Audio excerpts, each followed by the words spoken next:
Ավստրիայում տեղզննումը շատ կարևոր օր է։ Հեսա մի քիչ հետո կիմանանք, ես մի տարի հանգիստ սրտով ավտո եմ քշելու, թե հեսա մեծ ծախսերի մեջ եմ ընկնելու։ Ցանկացած ավտո ունի պիկլ։ Այս ստիկերը ցույց է տալի քո ավտոյի տեղզնման օրը։ 2026 թվական 3-րդ ամիս, այսինքն 3-րդ ամսին ավարտվում։ Ամեն տարի ես պետքա անեմ։ Տեղզնումի ավարտվելուց հետո 2 ամիս կարամ հələ ավտոն շահագործեմ։ Դրանից հետո էլ չեմ կարա։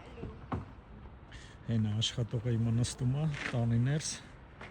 Ահա, վերջ, մցրեց ներս մեքենան, հեսա դռները փակում են ու տենա։ Տեղզնումը վերջացրել են, մեքենան ոչ մի խնդիր չունի, 27 թիվը մինչև պիկլը խփած է։ Եվրոպայում սենց ավտո պետք է առնես, որ քեզանից գումար չուզի ընդհանրապես։ Առել եմ 2 տարի է ինքն իրանով ամեն ինչ անցնում է։ Ոչ խնդիր ունի, ոչ մի բան չեմ սարքել, ոչ մի բան չեմ փոխել։ Մենակ յուղ եմ փոխել։